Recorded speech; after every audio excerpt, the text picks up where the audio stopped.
Muy buenos días, mi nombre es Jorge Luis Dávila, profesor del Tecnológico Antonio José de Sucre, Extensión San Cristóbal.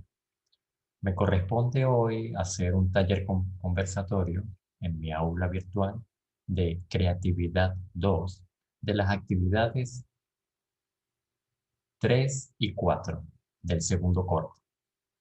Bienvenidos, espero sea de su agrado. Si tienen algunas dudas, me pueden escribir a mi correo electrónico o escribir en mi aula virtual, que con mucho gusto les responderé. A continuación, vamos a hablar hoy de unos fascinantes artistas del siglo XX y que siguen haciendo historia en el siglo XXI, porque la evolución del trabajo que ellos dejaron es increíble.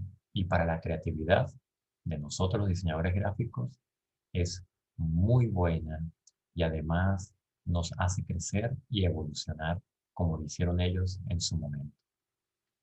Vamos entonces a compartir el material que les he preparado para el día de hoy en Creatividad 2.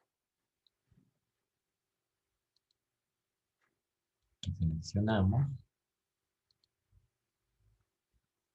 y tenemos en pantalla entonces el taller online para el aula virtual de Creatividad 2 del segundo corte, hoy jueves 19 de noviembre a las 8 a.m. Ya como es de costumbre, está mi ID y la contraseña para ingresar. El taller conversatorio Creatividad 2 de Educación a Distancia 2020. Su servidor, el licenciado Jorge Luis Dávila Quintero, diseñador gráfico, Extensión San Cristóbal. Comenzamos.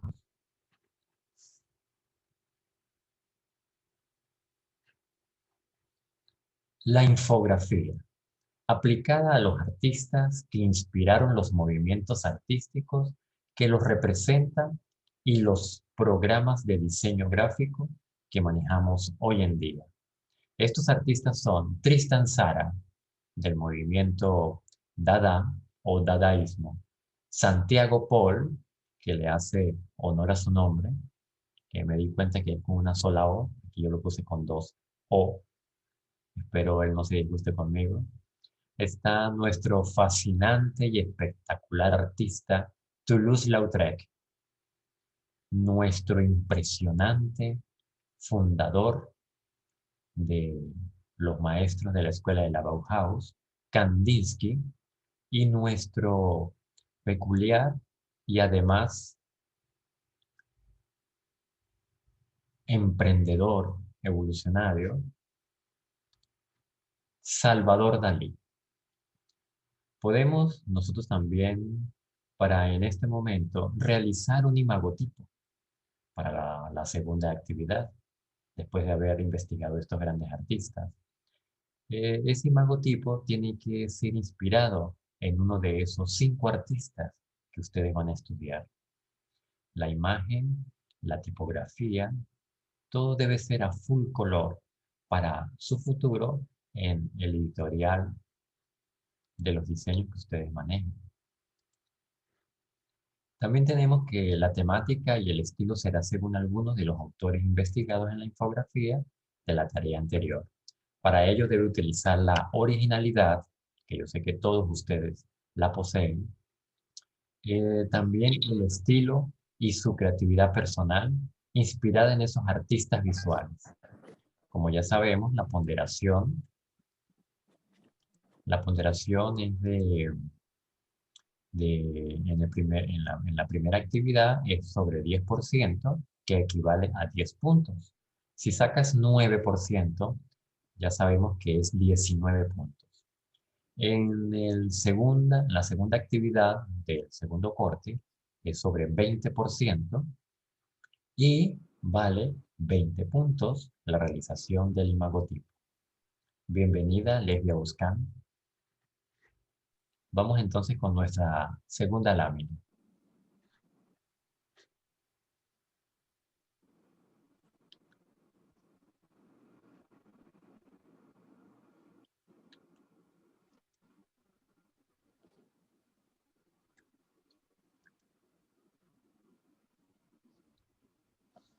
La infografía. La infografía es la disciplina que trata sobre los diagramas visuales complejos, cuyo cometido es reunir o explicar figurativamente informaciones o textos, empleando más variados medios visuales e incluso auditivos que el mero esquema o diagrama. Es una herramienta de comunicación increíble, útil, ya que al tener un formato visual, es procesada por el ojo humano mucho más rápido.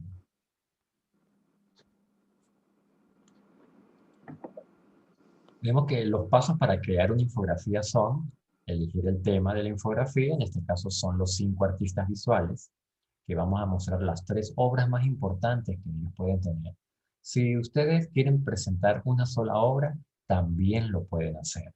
Si quieren presentar 2 y si quieren presentar 3, pues ya es de su agrado. Identifique las fuentes de información para la infografía. Organice las ideas, cree la infografía, primero en gris y así como un bosquejo, y luego le coloca color. Diseña la infografía, utilice herramientas para crear infografías. El paso número 1, describe los objetivos de su infografía. El 2, recoge los datos de la infografía. El 3, muestra los datos. El 4, ordena los elementos del diseño. Y el paso número 5, añade tu estilo personal, que ustedes son los dueños de esta era. En nuestra siguiente lámina podemos tener que, ¿cuál es la función de la infografía? Es sintetizar información de cierta complejidad. Sabemos que estos artistas pues tienen una historia, una biografía totalmente larga, ¿sí? Una muy sustentada, porque hay que analizarlo, porque de dónde viene esa creatividad tan espectacular que ellos poseen. Pero entonces ustedes solamente se van a enfocar en los trabajos más importantes, en lo que de verdad ustedes creen que es relevante. Si ustedes consiguen, vamos a suponer a Salvador Dalí, que es tan polifacético, tan polémico, pues ustedes escogen de repente 2 o 3 anécdotas que él haya tenido, verifican 3 de sus mejores obras y las colocan ahí en la infografía, una de ellas, 2 o 3 si así lo desean. La creación de los textos con distintos tipos de formato y colores a elegir. Aquí pues puedes escribir lo que tú desees, pero siempre bien comprimido. ¿Qué no debe tener una infografía? Abundancia de texto, falta de espacios en blanco, amontonamiento de contenido, descuido en la alineación, exceso de colores, uso de colores no complementarios. Pero yo les recomiendo que hagamos una infografía totalmente artística, muy creativa, muy a su estilo. Bueno, ustedes están más aglomerados que yo en este sentido. Los 5 artistas visuales y la representación de sus movimientos artísticos y 3 de sus obras más importantes. Ya les digo que pueden escoger una. Se considera artista visual a todas aquellas personas que se desenvuelven en el mundo de las disciplinas y técnicas que comprenden el dibujo, la pintura, la arquitectura, el diseño, la videografía. Uno de ellos, que es el más polémico, el número 1 es Tristan Tzara, que su nombre ya sabemos que es Samuel. Fue un poeta y ensayista romano. Fue uno de los fundadores del movimiento antiarte conocido como dadaísmo. Y por último tenemos a Salvador Dalí. Salvador Dalí fue un pintor, escultor, grabador, escenógrafo y escritor español del siglo XX. Se le considera uno de los máximos representantes del surrealismo por sus impactantes y oníricas imágenes surrealistas. También está nuestro Santiago Pol. Aquí sí lo coloqué con una sola O. Santiago Pol, pues sabemos que es un diseñador gráfico, es un artista venezolano, que lo podemos también considerar como una de las figuras que fue el que hizo el cambio en tercera dimensión del logotipo del CME. Y tenemos también a Raymond Toulouse-Lautrec, que impactó con sus imágenes en esos lugares tan fascinantes en Francia, allá en París, donde él visitaba esos lugares y él observaba a la gente y luego llegaba a su casa y hacía unos fascinantes cuadros. También tenemos a Kandinsky, que fue el inspirador de todos estos colores, de todas estas formas, de todas esas que nos perdíamos en sus pinturas y llegábamos a unas dimensiones totalmente tridimensionales, una cuarta dimensión que para ese tiempo ni se proyectaba lo de la cuarta dimensión y ellos la, la hicieron con sus pinturas. Y de allí fue donde se hicieron los programas de diseño que ahora manejamos. Tenemos que proyectar una nueva generación, el desarrollo del texto crítico en tono de la misma. Surgen varios cuestionamientos, como acercarnos a las muestras del diseño. ¿Qué relaciones puedes presentar en el arte y el diseño y cómo se pueden presentar en este momento? ¿Desde qué momento se plantea el diseño museable y cómo? Y finalmente, ¿cómo interviene nuestra formación de creativos del arte ante las posibles miradas hacia el diseño? Muy interesante, ¿verdad? Y muy polémico. Se muestra un panorama sobre el diseño como disciplina de estudio para la historia del arte, comenzando por las implicaciones de término, el contexto del origen y las vinculaciones con los movimientos artísticos, el arte pop, el dadaísmo, el surrealismo, el cubismo, todos ellos se interrelacionan y en este momento que estamos viviendo del posmodernismo se unen todos estos movimientos artísticos y nosotros como creativos podemos crear el propio, podemos hacer un estilo que cautive al espectador con nuestros diseños. Se plantea la integración de la creatividad en el diseño y en las artes visuales como propuesta práctico-conceptual. Con los aspectos se pretende crear un panorama de diseño como fenómeno abierto. Diseño se presta a innumerables excepciones, más allá de las implicaciones contextuales o históricas del mismo. En principio, está vinculado directamente a la idea de trazar, ya sea una línea, un edificio, un vestido o un folleto.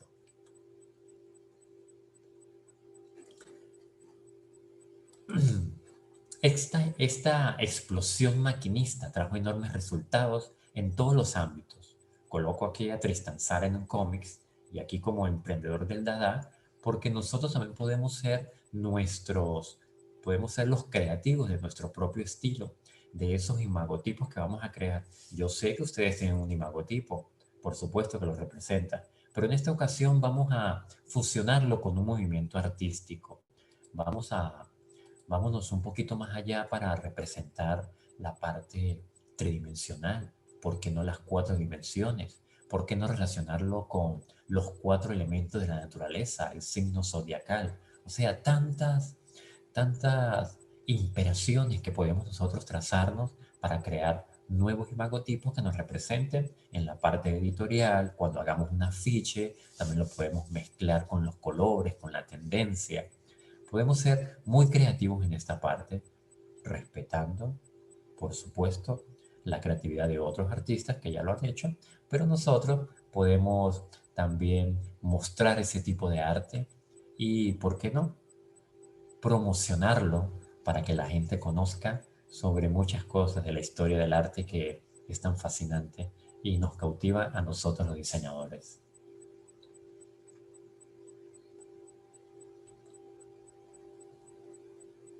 Tengo aquí un pequeño problemita cuando pasan las diapositivas, entonces vamos a hacerlo manualmente a ver qué sucede. Ajá, muy bien. Tenemos que el imagotipo para los diseñadores creativos, aunque existe desde hace más de 30 años, casi de mi edad, la palabra imagotipo se empezó a escuchar con más frecuencia en los últimos 10 años. Si bien no es un término muy difundido recientemente, tomó bastante impulso al aparecer varias clasificaciones de las marcas gráficas realizadas tanto por profesionales del diseño gráfico como por académicos. Lo curioso, lo que despertó mi interés y me llevó a investigar este tema es que el sentido que se le está dando mayoritariamente a este término es diferente del que yo conocía, porque antes nosotros hablábamos de logotipo, o sea, un imagotipo, un icono, un símbolo, le decían logotipo. Pero ahora con esta era, con esta nueva era que hasta los niños de 3 años están manejando un celular de una manera que nos quedamos sorprendidos, ¿por qué no hablar ahora no de logo, sino hablar de imagotipo? Estamos en el futuro, con una mirada al futuro, mirando un poco más allá de nuestras narices y que nuestra creatividad esté totalmente activa. Recuerden cuando se sientan cansados, masajear un poco aquí detrás del cerebro, exactamente debajo está el encéfalo. Si se sienten cansados, pues solamente den un masaje en un momento, 5 minutos que cierren los ojos y se dan un masaje en el encéfalo. Les digo que la creatividad se dispara al 100%. Tenemos entonces que, permiso, el imagotipo obviamente proviene del latín y quiere decir imagen, siguiendo la misma lógica del origen del logotipo. Imagotipo es cuando la representación visual de nuestra marca se constituye de isotipo y logotipo, que están visualmente diferentes y que se pueden utilizar por separado. Esto lo dijo Marco García. También Beto López dice que el imagotipo es la unión de un icono y un texto únicamente. ¿Qué significa imagotipo entonces? Empecemos por el diccionario. La palabra logotipo, evidentemente pariente de imagotipo, está conformada por dos voces griegas, una de logos y la otra de tipos. Entonces, ¿cómo nosotros podemos entonces seleccionar unas partes del imagotipo y del logotipo? El logotipo entonces en griego logos, que es logo, y en griego tipos, que es el golpe de la marca de la forma. En cambio el imagotipo es la imagen y el golpe de la marca de la forma. ¿Cómo reconocer los símbolos de los imagotipos, logotipos, iconos? Sin embargo, en el campo del diseño gráfico suele haber confusión con los diversos significados de la terminología profesional o técnica, y en ocasiones se usan palabras que a veces parecen sinónimas cuando en realidad no lo son. Logotipo, isotipo, imagotipo, isologo, eh,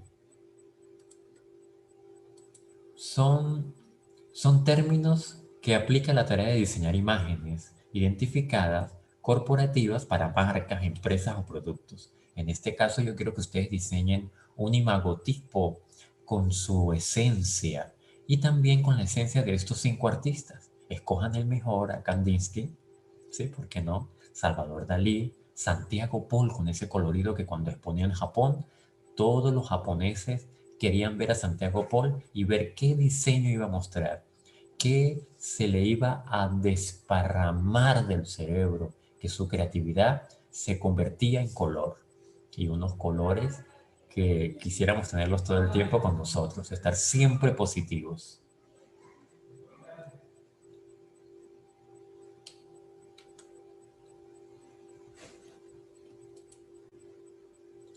Ahora a continuación, ajá, ya, a continuación les quiero mostrar que el isotipo logotipo, una vez que se crea una marca, se planifican sus valores y se manifiesta su filosofía. Se debe diseñar una imagen pública óptima, darle forma, color, cuerpo, orientación y estilo. Es decir, diseñar su aspecto gráfico. En este caso, pues a, nos vamos nosotros a inspirar en estos artistas gráficos del siglo XX y que siguen impactando en el siglo XXI. Logotipo es el término más utilizado para referirse a cualquier representación gráfica, como ya les dije antes, como una marca, aunque su acepción correcta solo hace referencia al distintivo formato por letras, abreviaturas o palabras. Logo significa palabra. Por tanto, Un logotipo es la representación visual de una marca basada en una palabra o conjunto de palabras. En la tarea, el título principal es logo, pero nosotros vamos a diseñar un imagotipo para esta tarea creativa. El símbolo es la combinación de elementos gráficos que representan e identifican un concepto o una idea. Bueno, ya estamos terminando, pero no antes quiero decirles que un imagotipo o isólogo nacen de la unión del logotipo con el isotipo para formar un icono más explicativo y descriptivo. El imagotipo es la combinación gráfico, icono y texto que mantienen su función y reconocimiento individual. No tengas miedo de la perfección. El gran enemigo de la creatividad es el buen gusto.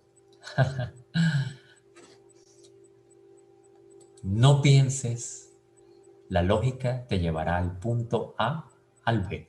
Eso creo que lo hacía Kandinsky. La ansiedad es el vértigo de la felicidad. Eso creo que lo pensaba Santiago Paul. Todo el mundo tiene talento. ¿Quién puede pensar eso? Solamente nuestro magnífico Salvador Dalí, que es impresionante su creatividad. Bueno, muchísimas gracias. Si tienen algunas preguntas, me lo pueden hacer por favor mediante mi correo o por el aula virtual, que con muchísimo gusto estaré esperando todas esas preguntas. O si no quieren hacer preguntas o quieren solamente conversar sobre la creatividad, sobre la materia que estamos estudiando, que es algo donde nos podemos divertir, donde podemos nosotros poner en marcha nuestra creatividad y activarla de una manera increíble, porque ya nos estamos acercando a la realización de la tesis. Y bueno, escojan un trabajo increíble y muchísimos éxitos, diseñadores gráficos. Yo sé que con esta creatividad a ustedes les hace falta es el título para que estén trabajando en el mercado. Yo sé que ya lo están haciendo, pero cuando hablen con su cliente, por favor, háganlo de una manera creativa y verán que el cliente estará muy contento con ustedes. Su servidor, Jorge Luis Dávila Quintero. Por ahí dicen que soy un maestro, pero no. Yo aprendo de ustedes, ustedes aprenden de mí. Su facilitador, diseñador gráfico, Jorge Dávila. Me despido con, con un tema que me gusta muchísimo y activa la creatividad.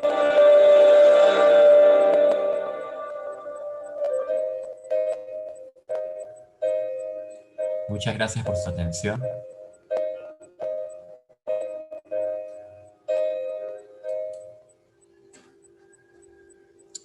Buenos días.